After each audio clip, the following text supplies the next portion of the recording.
Good morning, afternoon, evening, wherever you are, and welcome to the latest edition of Freethought Hour, the show where I have my co-host, Tercia, to help me interview our guest. So let's say hello to Tercia first. How the devil are you, Tercia?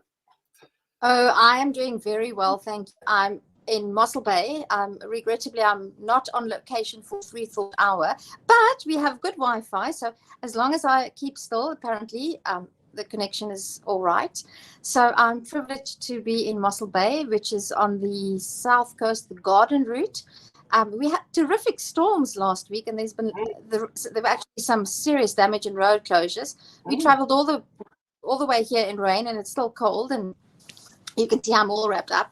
But fortunately, we are in a lovely house being hosted by, I think I can maybe entice our viewers. If I can convince you, then perhaps in about 3 or 4 weeks, we can do a little show about the new organization that I plan, if all goes well, to get going in South Africa. It's sort of a similar to, we want to begin an organization that does the same type of work in South Africa that the FFRF, the Freedom from Religion Foundation, does in the United States. Please interrupt me when our guest arrives. Oh, he's arrived. I'm just keeping him backstage. I'll let you in a minute, Sean. But it's a worthy ambition that you're starting down at there in the bottom of the world. We want to see more FFRF. Anyway, we'll talk about that later. Let's bring Sean into the stage, shall we? Hello, Sean. How the devil are you? Great. It's great to be here. Thanks for having me. And you haven't got terrible floods or cold or anything like Tercia has been having. It's funny. We actually have been having a little bit of flooding over here just the past couple of days. Just remind me, which part of the US are you? So I'm in Connecticut, and just where I was working, like we've just gotten some higher than average rainfall this year. And so it's not like terrible flooding or anything. It's not like emergency, but it's definitely, water on the road and rivers that are higher than you've seen them in the past like 3-4 years. So it is kind of interesting. I was, driving my kids back from a sports practice, and we passed someone who I said, look at those poor people. They have a localized puddle in their driveway, and they're on a hill. It's just I would be so upset. Well, here's a good. Can I just ask you this good question? Did the puddle fit the hole? It did indeed. Isn't that interesting? Obvious evidence of design. Yes. Yeah, well, this is fine tuning exemplified. And oddly enough, I didn't see any life crawling out of it. You just missed it, because the fine tuning went horribly awry in South Africa, where none of the puddles fit any of the holes they were meant to fit, because we had horrific flooding. We had hundreds of people misplaced, serious damage. Some city, one of the major towns, in fact, is still without water because the water sources have been disrupted to such an extent. So sometimes, it would be nice if the water would stick to the puddles that they were made for, or vice versa. So, but Sean, when I asked John, who do we speak to tonight? So I'm a terrible co-host because I don't prepare. I like to wing it, as we teachers say. And John said that you want to test your reasoning skills on fundies, and that just sounded so much fun. Yeah. Tell us about that. Well, so I'm compelled to argue with people. I used to use it more for like political purposes. And I just felt like in America right now that was sort of playing into an agenda of divide and conquer that I didn't really want to be a part of. But then I saw the confirmation of the most recent Supreme Court Justice Jackson. And I believe it was Senator Lindsey Graham that was like trying to like administer a religious test of her. And she kept on letting him know that like that wasn't legal. And he just kept on doing it. And then it wasn't even news, you know? He just kept on trying to get her to talk about what religion she was. And she was like, well, that's illegal. You can't give a religious test for public office according to the Constitution. And he just kept going with it. And then he got upset and he like kind of walked off after she like brushed him off. And it didn't, not even the most like liberal progressive sites picked it up as even a blip. And I was just like, okay. You know, I studied a little bit of evolution in college. I'm very, very interested in theology in general. And even back when I used to believe in God, I had this sort of idea that like, how could I possibly know? And so my faith was based on like, well, everybody probably got a piece of it. And we're all just, you know, monkey-brained individuals that don't really understand God kind of thing. And so that always like, even when I was religious, I was still very open-minded and interested in learning about different types of religions. And so it just, those things made me feel like I was uniquely qualified to attack those arguments. But because of the world we live in, where there's like Chat GPT and there's like full-time apologetics websites, when I first started, I wasn't really prepared for like the level of scientific proficiency that I was going to get challenged with. And so that sent me to Google and then Google Scholar. And I started like actually reading abstracts of papers and reading articles that dumb down things that I didn't really get. And it really increased my overall scientific proficiency to a level that it definitely wasn't at before. Like I had a very simplistic view of human evolution and abiogenesis research and all those types of things. And it kind of really, you know, broadened my horizons to the point where I can now kind of get away with talking to people that are in the industry. At some point the jargon goes over my head and I'm just like totally lost, but I can fake it pretty well. And that's where we met, because you popped up on a Facebook group which I actually own. It's evolution versus creation, or creation versus evolution. I've got so many. I forget whether they're mine. And thank you for that, because honestly, it really does you know, it really does keep me entertained, because it's, if I was just going to try to read scientific literature to enhance my understanding, I'd only get so far. It's very difficult, and it's not always that engaging. But when you have someone who's challenging you, like, oh well, you don't know, therefore I'm right, and you're like, and then you have that motivation, and then you like go and you're, you know, reading. And then a couple weeks later, you run into someone who you knew from college who actually, you know, studied these things. And you're like, so I think this is what I read. Is that right? You know, you learn a lot better that way, I think. Absolutely. Yes. There's a motivation then, isn't there? Yeah, for sure. Yeah. And I also feel like it does help prepare me, much in the same way that like sparring in a martial arts gym is not like fighting in real life, but it can help you get you prepared for it. Fighting these fundamentalists online is not really doing anything, because I mean they're just so gone, right? But it could help me if I'm ever pressed with an issue in the real world, you know, where someone's coming at me and they're legitimately trying to, you know, force creationism into my children's school. Now I am, you know, prepared to say, no, that can't happen. And these are all the reasons why that argument is stupid. And maybe I won't convince the fundamentalists, but I will convince the neutral people in the public forum, because I've sharpened my arguments going against the nutsos. You know, well, of course, there's two ways of doing this. I'll bring you in a minute, Tercy. I've got a nice link for you.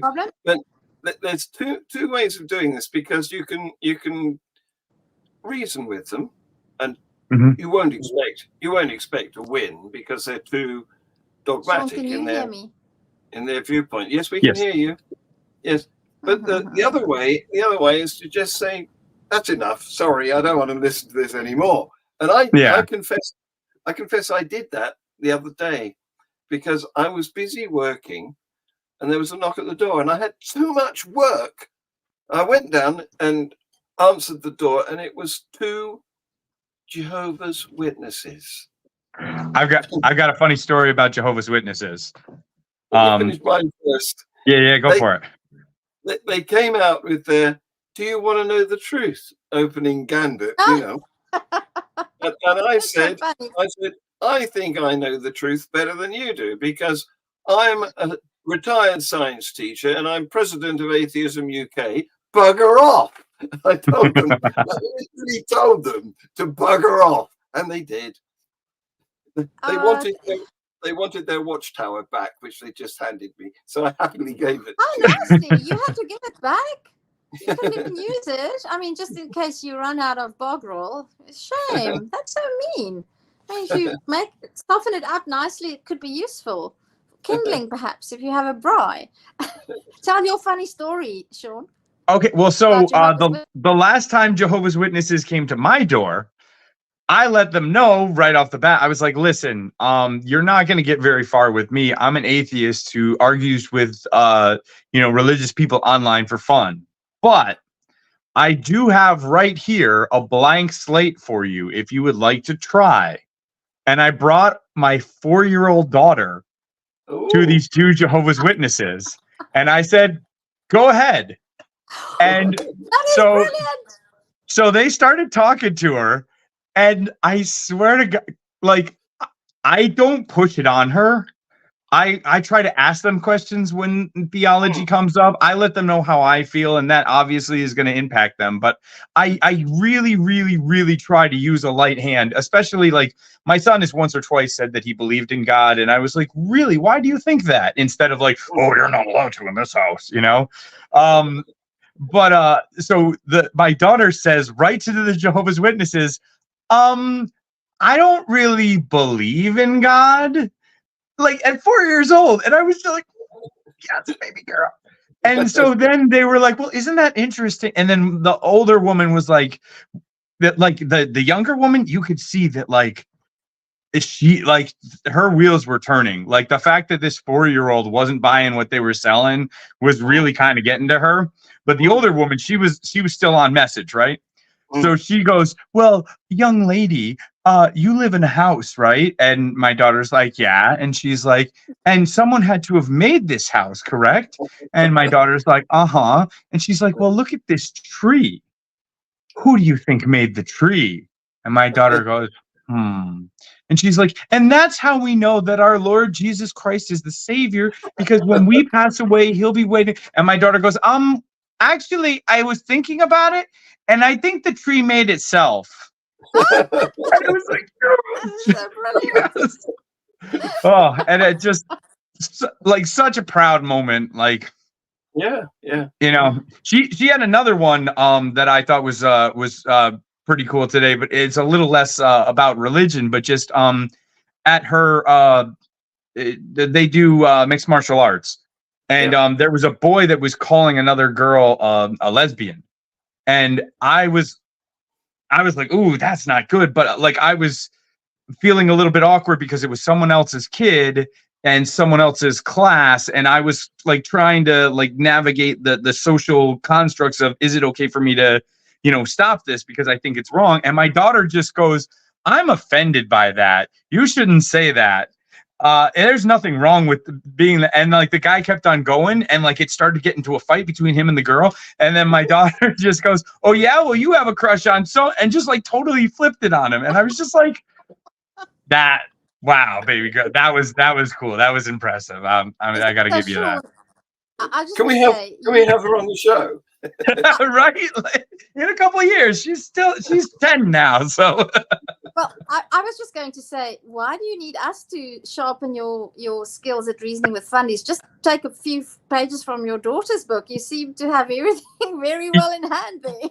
Yeah, she's oh yeah, no, that's I think I've created a monster with that. Like both of my kids they're very good at arguing because they know that daddy responds to debate more than he does complaining.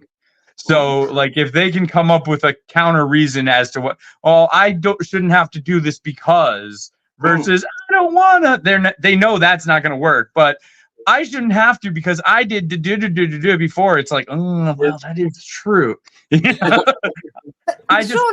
and John, I on a more serious note, I think when it comes to reasoning with anybody that you disagree with about anything, it is quite useful to observe children, especially younger than 7, and to sort of just follow their logic, especially when we arguing or reasoning with somebody about religious things. It was my daughter when she was 4 was one of the catalysts that made me think, because when she was 4 years old, I was still very religious and I brought them up religious. And I remember one day, I don't know, I think I've told John this before, but we were out and it was a beautiful day. And I, being the good Christian mother, training my kids up in the ways of the Lord, I said, we have to be grateful for everything we have, and that we live in such a beautiful place, and we're healthy and we're not sick, and we have a daddy who takes care of us, and you have a mommy and we have a brother and what. And my daughter sort of said, what about the kids who are sick? And I was like, yes, what about them? And she said, doesn't God love them too? I was like, yes, he loves them too. And she was like, but why are they sick then? And that was the first time in my life that I was confronted with what I now know is the problem of evil. And it was a 4-year-old who I wanted to raise up as a believer.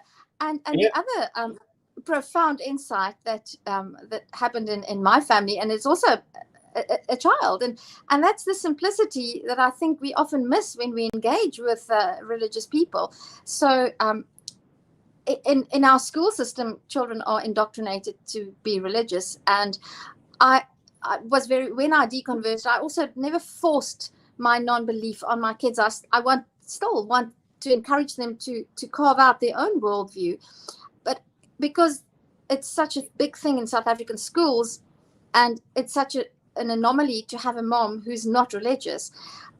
To my daughter, we'd relocated to a new town, and kids want to fit in, and she found it quite difficult that her mom wasn't like all the other moms, and we didn't go to church, and it caused considerable conflict between her and myself in our family. And one day, the two of us, my daughter and I, she was now 12. We'd had a big argument, and her younger brother was in the car while we had this argument. And afterwards, when I took him to his sports practice, I sort of just wanted to find out how this was affecting him, not so much the religious argument, but the argument. And I said, I'm sorry that we had an argument, and I hope you're all right. And then sort of as an afterthought, I asked him, what's your opinion? Because he never spoke about it. He still doesn't. And he was 10. And he looked at me and he said, well, I think if God exists and he wants us to believe in him, why doesn't he just come down and appear and say, hello, I'm God, believe in me? Yeah, such an obvious question. Yeah. Well, go ahead. No, you go ahead. That's basically, before one even thinks about evolution, those are the two questions I begin with asking an apologist. And you don't need fancy philosophy. You just, if you're God and you exist, what the hell? Just come down and say, I'm here, believe in me. Yeah. Shouldn't be too difficult for a creator. No. Yeah. So it's funny. That's like probably the 3rd or 4th meme that I ever shared when I went on that tear of, debating with fundies online. It was, if your God is so powerful, ask him to say hello. Yeah. But yeah, no, I definitely think the suffering problem is, for me, the argument that disqualifies the existence of the Abrahamic God, right? Is that what made you deconvert? Because as you found, Tertia used to be a Christian. She was a Calvinist. And I understand you were some sort of Christian in Connecticut, which, of course, was where we sent the Pilgrim Fathers to pollute you. Yeah. I visited that coast, so I know that it's a nice place in about 2/4 of the year. spring and autumn. It's nice. Yeah. Well, the autumn is gorgeous. You know, we get people from all over the country to come here in autumn. Our winters they're legitimate. You know, they're real winters. And you know, and the summer it gets, you know, almost as hot as some of the places in the Southwest. So so we get the full array. For me, it was actually, I lost a debate. I lost 2 debates, and the second one stung a little bit more because I lost it the same way. Basically, I was arguing with and the weirdest part was I didn't lose the debate, but I did in my mind. I was able to basically gaslight the person I was debating at the time to make him appear to be the more foolish one to the people that were watching the debate.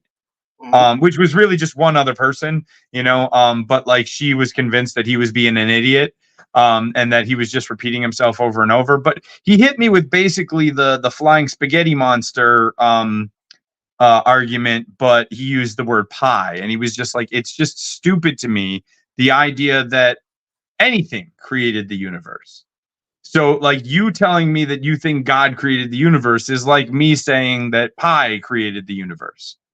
You know, and as dumb as the argument was and as poorly worded as it was, I got what he meant.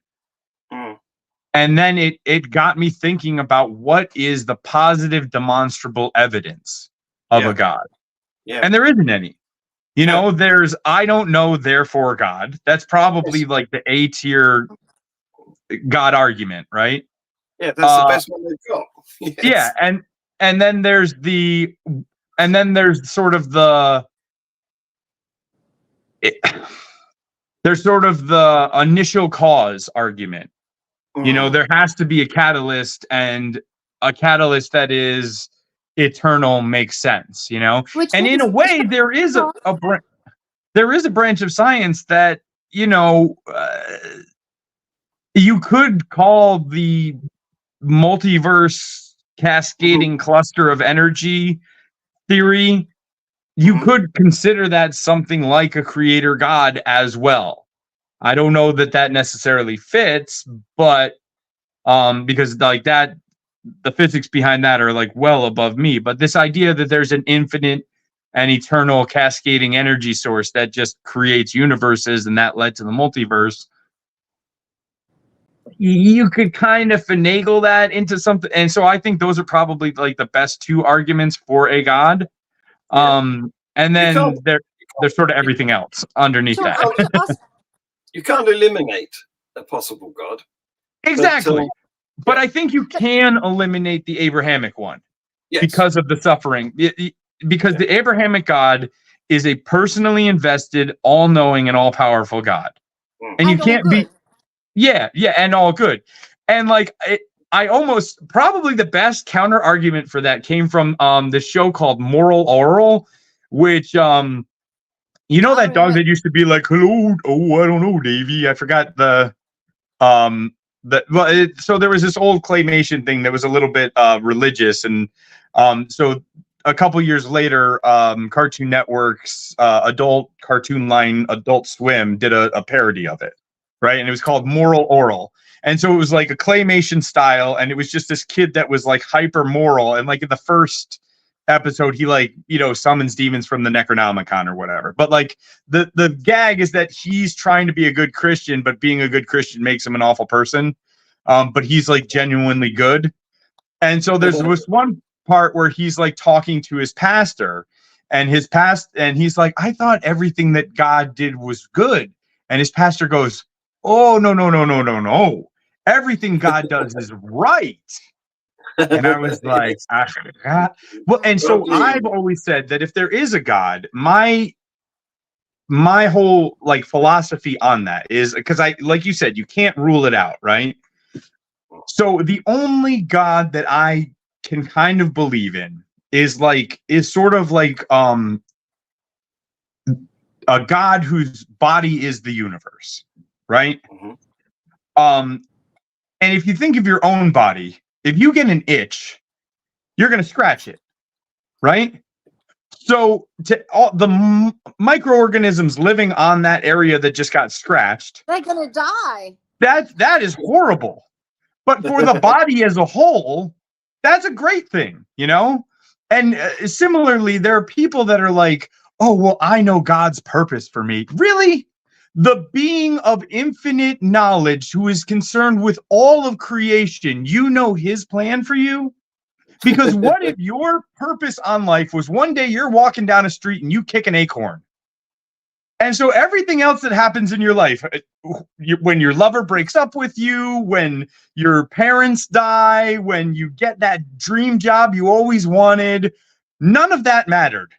Your purpose was to kick that acorn because in 400 years, that was going to grow into the tree that the second coming of Jesus hid behind in the battle of good and evil. You know, like you cannot possibly know. That's brilliant. But Sean, I want to ask you something. That you mentioned that you've done two formal. You mentioned that you won or you lost 2 debates. So he was being a Christian. At the time, he was being a Christian. Yes. Yes. But what I'm curious about is I only once in my life have I engaged in an actual debate, and I went. So the idea, was this an online, was it a formal debate where you had like your opening statement, 10 minutes and no, it wasn't like that. It was, okay. So it was just me like shooting the breeze with a friend, but like, so there was one, and there was one time where like the guy who I was debating clearly knew he would won, and anybody watching that would have felt like I lost. I was on the wrestling team, and like one of my teammates said behind me that he was an atheist, and I turned around and I was like, I'd love to have that debate with you. And he said, I'm not interested in it because it always ends in you just have to have faith. And I'm like, oh, I could do better than that. And a half an hour later, lo and behold, I pulled that old chestnut out, you know? And so that got me thinking. And so that, you know, you and I had mentioned that like I have I have ADHD, and like one of the things about it, like, cause it's a lot different than most people think it is. But one of the things is like a strange permanence versus impermanence way that your brain works. It's like you kind of have everything in your brain and just pull it out at random. So like, even though that happened to me in high school, in college, it was still, you know, I'd wake up with having cold sweats about it late at night kind of thing, you know? So when I had this other debate, that stuck in my head too, that like, I don't have an answer for that. Yeah. And even though I kind of, you know, defeated that guy, the big thing for me was like, I never believed in the Bible. My whole idea that there was a God stemmed like, because my parents they would call themselves recovering Catholics, right? So they still believe in God, but they just rejected all the organized religion parts of it. So I grew up just believing that the Bible and the church were all BS, but that God and Jesus were real, right? And so that gave me a unique perspective, right? But then when I was challenged about like, why would you even believe it? You know, why would you even think that there was something that created the universe? It got me thinking, well, like if I don't take my information from the Bible, then why would I believe that Jesus is at all divine? Where would I even get that idea from? Yeah. You know, other than a bunch of other people think that, how would they know? They all got it from the Bible too. Yes. You know, I want to ask you about this idea of debating and testing your mettle against fundies. What do you think is more important? The conversation, the person that you're having the conversation with, or having your opponent, or do you keep in mind the audience? Or do you think they're equally important? Because I often wonder about this. Matt Delahanty often says when he's in a debate, he's not in a debate because he wants to convince the person he's debating against. He's actually trying to prompt the thinking with the audience. And what you said about how you felt that you lost the debate, you knew what you were aware enough and honest enough, even in your own mind, to acknowledge, shucks, what that you were starting to think. I often wonder about debates with fundamentalists, and I often wonder how intellectually honest they are with themselves.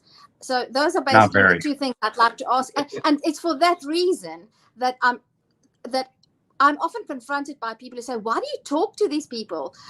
You never." My husband says, "You're never going to convince them," and my response is always, "That might be true, and I don't think that I will be able to convince them because I don't think they're intellectually honest enough, especially if they're professional apologists.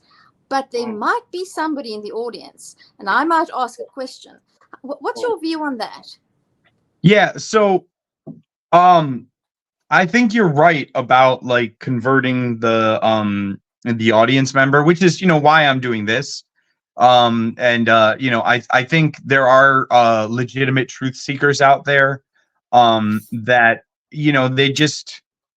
they've tied their, they were raised to believe something and they've tied their identity to something. And so I think at a certain level, like anyone who really thinks all day long about religion and still believes it is engaging in a certain amount of intellectual dishonesty, because I don't think that you can believe in the world is too big to still believe in the Abrahamic God the way some people do. And I think you can kind of believe that is a good framework for worshiping a greater divinity and still be like a generally rational person. But I think usually those people don't spend as much time thinking about it as even you and I would as atheists, I think if you really spend most of your time thinking about God and arriving at the conclusion that, yes, there's definitely a God that's personally interested in whether or not I eat shellfish, I don't see that being rational. And so I think at a certain point, those people are lying to themselves, and there's an identity thing. And anytime you have any significant progress with that type of person, you will hit the fear feedback loop, where it's like, now my identity feels threatened and I'm going to double down and dig my heels in further. So I don't think that those people I'm ever going to reach. And a lot of times I'll be like how John described he was earlier with the Jehovah's Witnesses, is I have like a generic brush off for those people, like a cut and paste response to there's certain people that like that I just will block. Like, your arguments are not new. You say the same thing every time and you're not interesting, and you don't respond to what I say. And I am too compulsive, or like I'm too like drawn into your BS, and I don't need that kind of stress in my life. So you are blocked, but I want to say that I'm not always like that. No. They call me at a bad time. Yeah. No, but I think there are certain. Sometimes I say, "Come in." Yeah. I usually make them say, "No, really, we have to go." That's me. I want to ask you about the. That's it. I can say, as far as I know, and I'm the only person, and people can maybe respond to this in future. I'd love to hear comments. There was a time when in the previous neighborhood that we lived, every Saturday morning the Jehovah's would come a knocking, and I invited them in every single time, and I kept them so long that they would just eventually leave. And it got to the point where my neighbors were very grateful, and I felt very snubbed, because now the Jehovah's Witnesses would stop sort of 2 houses from my house, and I once ran out. And I said, hello, come in. And they just pretended not to hear me. I still feel extremely snubbed by that. I don't know if my neighbors are very grateful, but I really, so I don't, please let us know if anybody can have that claim to fame. So that's just neither here nor there. But what I wanted to ask you about debates on social media. So I sometimes also engage in it. First, the frivolous question. If you could design one emoticon for social media debate, what would that be? What would it say? And what would it be? And then secondly, when you are engaged in an online debate, I find it very challenging to express myself even on Facebook, in as few as possible cogent words. And that has become my challenge for myself. That is what I try to focus on. And what's your idea about formulating questions to ask the person that you're debating? Because that's the one part that I find most difficult. And of course, expecting an answer is a whole different ballgame altogether. So what emoticon would you design? Or maybe 2 or 3, I don't know. Well, give it a go. So I have a couple that I've actually just I've made a few GIFs that I have just ready to go for people. And I have a few. Sean is actually artistic as well. He's not autistic. He's artistic. Artistic. Yeah. Yeah, I have a couple different so sometimes I'll just hop to like an AI thing if I don't feel like doing like a full work of art. And I'll definitely just like cut. The other day, just to prove a point, I did used the apps on my phone to make like stickers to because someone said something about how camouflage couldn't evolve. And so I just took like a couple pictures of some white tigers and like normal colored tigers, and then some brown and black lizards, and then 2 green lizards. And I was like, and then I just sort of like posted some leaves all over the picture, and it was all just like cut and paste from Google image searches. And I was like, all right, there you go. In this picture, how many lions or how many tigers, how many lizards?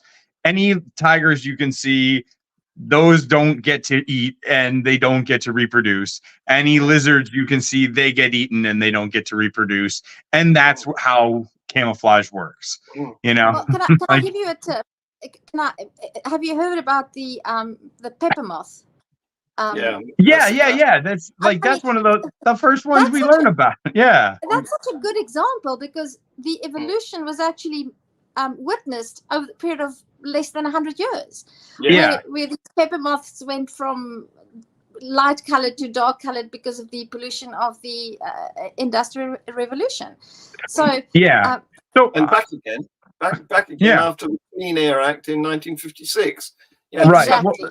So my so in answer to your question, like what I usually do is I kind of have like sort of 2 different memes that I'll like have ready to go for social media interactions. One is like the quick rebuts to stuff that like I have that giant petri dish Harvard medical study experiment just saved. So every time someone says there's no proof of evolution, I just go, here's a video of it happening. Like, boom, there you go.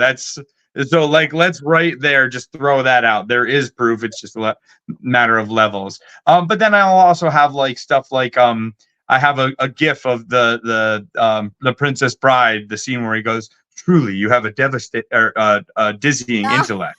Or I have another one that says, it's, yeah.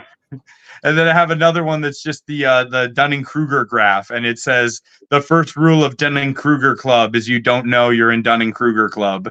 Or one of my favorites is when you kind of set a trap for someone to like define, because like the fundamentalist creationists, their main trick is not defining things. Because as soon as you get them to define what is new information, what is, what do you mean when you say genetic complexity? What do you mean when you say new trait? Because as soon as you define that, you can then go into biology and find an example of it. And so all these things that they say don't exist do exist. But it's, they can continue to claim that they don't exist as long as they don't define what that is. And as long as when you give an example, oh, that's not it. My favorite is like, oh, that's not it because it shows that it lost a gene and that's how it changed. It's like, okay, well, there's that oxy something trillifax that has, 16,000 chromosomes and it's single celled. So that could lose a chromosome every 300 million years, like a full chromosome every 300 million years, and still be more complex than us. So yeah, no, that doesn't disqualify evolution. We can lose genetic, maybe, I mean, if we're thinking that like life, the last common ancestor formed at the base of a volcano during this massive, chemical reaction, then who's to say it wasn't a giant, like a huge, probably, like still microscopic, but huge comparatively single cell that lost a ton of genes to become all the different iterations we see today, so loss of, complexity isn't an argument. Well, the idea of loss is built on the mistaken concept that there are species and that they can be damaged or improved. And that's not true. It's simply not true. So I wanted to, because you mentioned that your parents were, what did you call them? Lapsed? It wasn't lapsed. Recovering Catholics. Recovering Catholics. And you ended up believing not in any particular religion, but I started my own. Yeah, exactly. Yeah, that's the point. As we meet a lot of people who they begin to find flaws in their own religion, the one they were raised in, but they don't want to let go. They don't want to let go of God, so they just say that religion's no good. I'm going to find a better one, or if necessary, start my own. And so this is how Christianity got 30,000 different sects. And only the week before last, was it the week before last? I think it was. Yeah, week before last, we had a lovely guy called Tom on our show, and he also is he calls himself an agnostic because he believes that science has got most of the answers, but at the very beginning there must have been somebody who kicked it off. So he's formed his own. None of the existing organized religions do for him, but he's still got God in his mind. Yeah, and he's in a group of one. I'm just gonna, because we had such fun with him, I'm going to play a little clip of how he regards creationists. Take a look at this. I had posted in one of the evolution versus creation debate forums on Facebook that there is no such thing as creation science and there is no such thing as creation scientists, because science involves looking at the evidence to figure out the answer to your question, as opposed to looking at the evidence to determine how to explain your already existing answer to the question. Yes. If you start out with a conclusion in your mind, it's not science. End of story.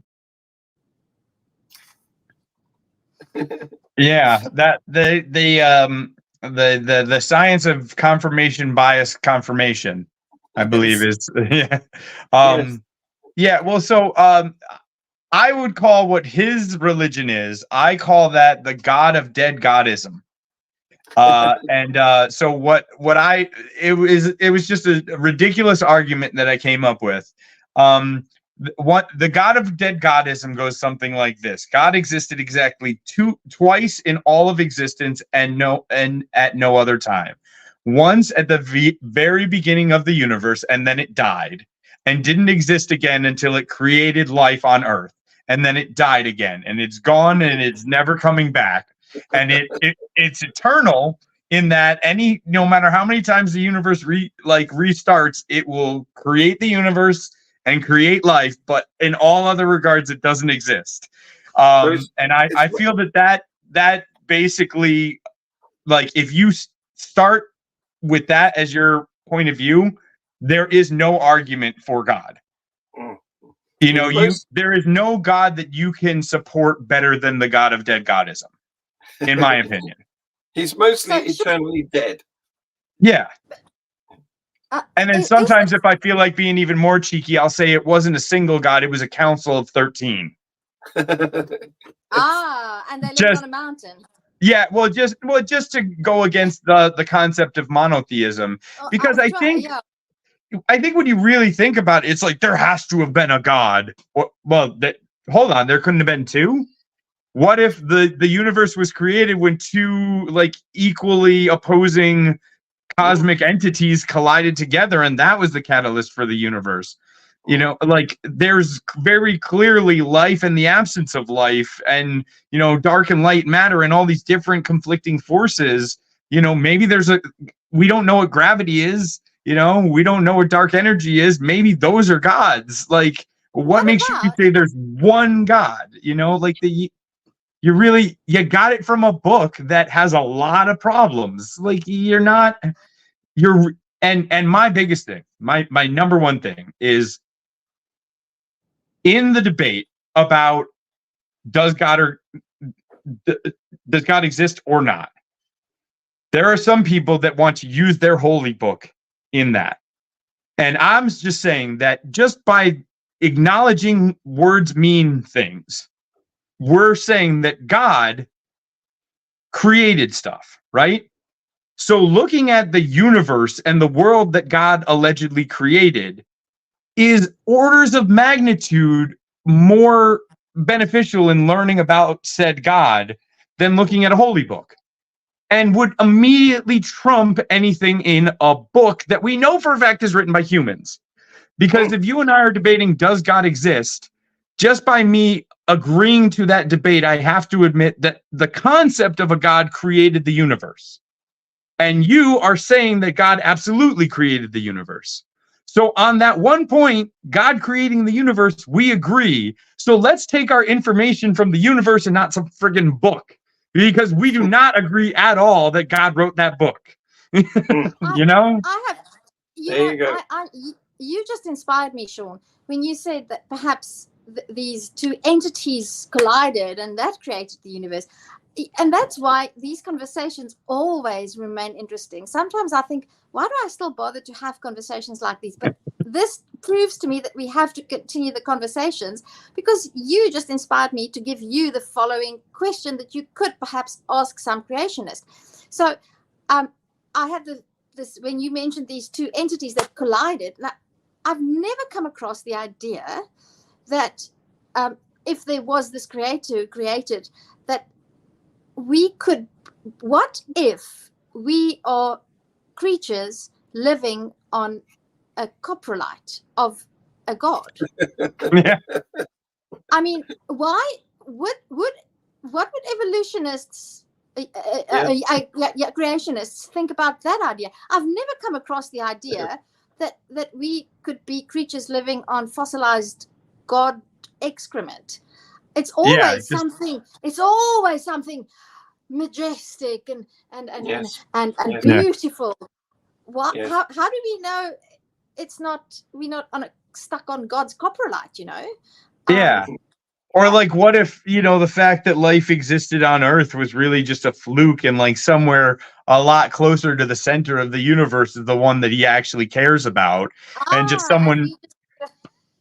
Yeah, and one day one of those super advanced and near perfect organisms like sneezed while it was out fixing a satellite, and that got on a meteorite, and that's where humans come from, you know?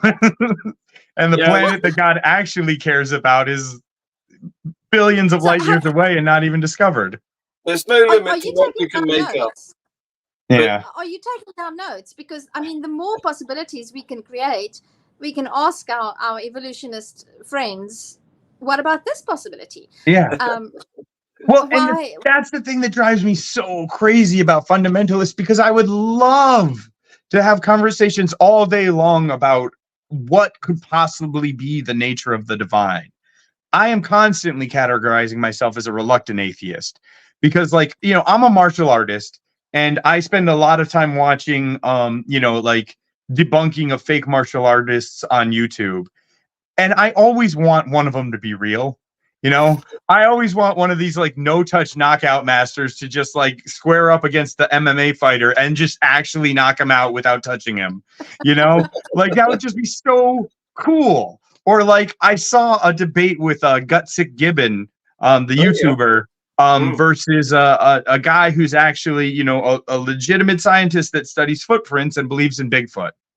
And I wanted so much to believe him, you know, like I was coming up with arguments for him why Bigfoot could maybe exist. You know, maybe something as smart as a primate that's afraid of humans actually could get lost in the vast wilderness of the continental US. You never know, you know, maybe they engage in ritualistic cannibalism when they die, and that's why we don't find the remains, you know, like we have no idea.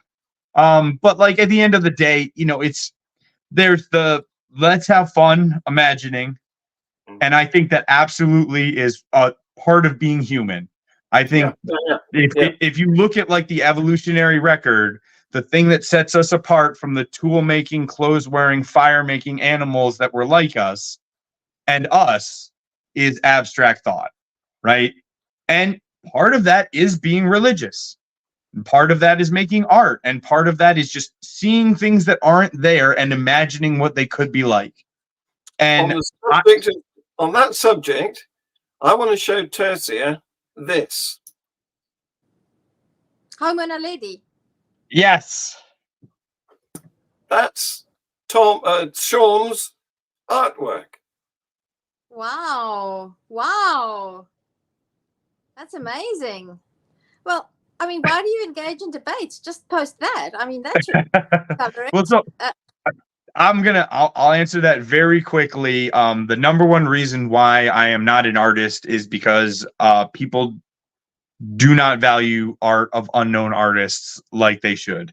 I could make, for what people want to pay me for the artwork that I do, that I put my heart and soul in. Like I have a painting that I did of someone's deceased brother and like his other, you know, 3 siblings that was almost photorealistic and had beautiful color and took me months and months to do, that I sold for $90. Oh. You know, like barely covered the cost of the materials kind of thing. I had another one where after the materials cost, I made, you know, $1,000 on it, but it was 6 feet long by 4 feet tall and took me 3 months to do. You know, it's like people just don't want to pay for art. They don't want to pay for my time as an artist. Yeah. I'll tell you what you need to do. Here's career advice. What you've got to do is die. Well, that or get a really rich friend that needs a tax write-off. That's another one that works really, really well. For what it's worth, I'm not much of an artist, but I do crochet, and I've crocheted some nice things. I'm quite good at it, and people just don't want to pay for that either. The time and the effort that you spend. If you want to do it for something, because you like it, that's one thing. But don't think you're going to make money doing that. But I want to just get back to the debating. Do you ever use snark or sarcasm, and do you think it's acceptable, and to what extent, and how? I think we should, as atheists, we should avoid it because that's the stereotype. So playing into that stereotype is just starting off with a weakness. That having been said, if someone is showing you routinely that they're just a bad faith actor and like all they're doing is just gaslighting you and, oh, well, you said this, so that absolutely means like this thing that's not really what you said, but close enough so that anyone reading it will think I got you, you know, then you can be like, oh, no, you totally got me. Yeah, no, when I said that we, you know, that human beings are still apes, I meant we're chimps. Yeah, no, you got me. You know, like, so I feel like snark and sarcasm is allowable when you've given up on the actual debate and are now just trying to have some fun. I think even if someone says something absolutely ridiculous, as long as there's a premise in there, I will address it as a legitimate argument. It's only after I get their response, or if I've just gotten that same thing so many times, you know, like how John was. If they just catch me on a bad day, you know, or I'm just not in the mood. Yes, I'm a human being, right? You know, one of my favorite content creators is this dude Forrest Valkai. So if you ever have him, tell him Sean Gilmore in Connecticut would love to just pick his brain for hours on end. But I just think it's so funny. So you can make contact with him. Please put him on our. Oh yeah, absolutely. If my son means I get him first, yeah, for sure. But like the thing that I noticed when he's on the atheist experience, he is a completely different person than when and also like the longer he's on the atheist experience, the meaner and the snarkier he's gotten. Because when he first started out, he'd be like, yeah, sure, I can help you.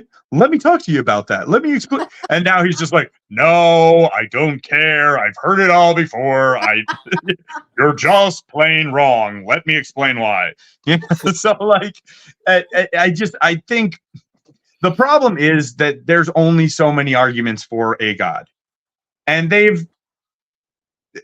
haven't changed since like the 1800s. You know, they were codified and really solidified in the 1800s, and they haven't been updated since because there's no new. It's not like you're discovering things. The same book. If you use the same book, it's going to stay the same. Well, but even like outside of the book, you know, I mean, like it was a real eye opener for me the day that I read my first Hare Krishna pamphlet. And I put it next to the Born Again Christian pamphlet. And I was like, there is no salvation except through God. There is no, except through Jesus Christ. There is no salvation except through Krishna. The way to get salvation is by saying, God, I accept you into my heart. The way to reach salvation is by saying Hare Krishna, Hare Krishna, Hare Rama Rama. It was the same thing. It was like someone took a Mad Lib and just took out the theology from one and put in the theology from another. It's all the same. At the end of the day. I want to ask you, we've got about 3 minutes left.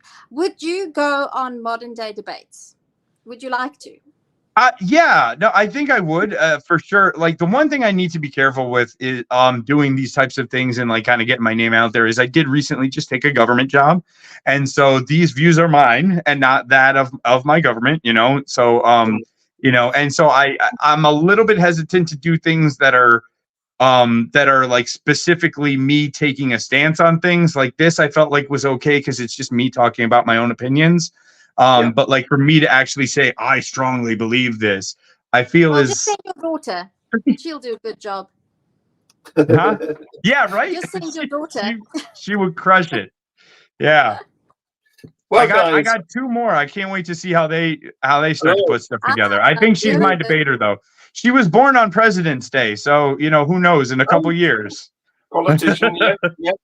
Well, I'm sorry, guys, but we've only got a minute and a half left, and during that time, I want to find out whether Tercia has succeeded in getting one of her candidates lined up for next week. I've not confirmed, but I'm in the process of hopefully by tomorrow finalizing Professor Isaac Spangenberg, who is an Old Testament scholar. He was part of the Jesus Seminar. In fact, many years ago when I was still a Christian, I was warned against him and his heretic ideas. But he's a retired Old Testament scholar. He's written a number of books. Very well spoken. So he has in principle agreed. I just have to finalize the date. Excellent. So and then hopefully I was also commanded to find somebody for the 14th, and there's a host Secular Rarity, who's also a host on the Atheist Experience. I'm on your track. You're in my visor. Watch out. I'm going to make contact with you.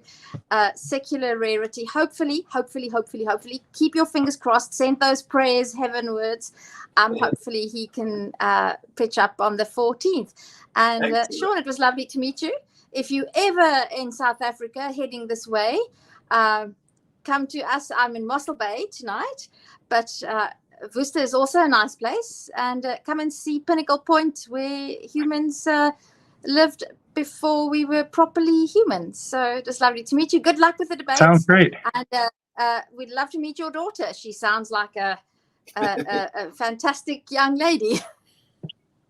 Yeah, absolutely. Maybe in 8 more years, she'll be taking my seat on here. Who knows? Can't wait. Yep. Well, thank you very much, Sean. You've been fantastic. Thank you, Tessia, for your amazing help. I'm speechless I can't think of the adjectives to apply. Wow. Anyway, and thank you, watchers, in the future and the few that we've had during tonight. So here we go. Say goodbye. All right. Have a great night, everyone. Thanks. This was fun. We'll do it again. Thank you.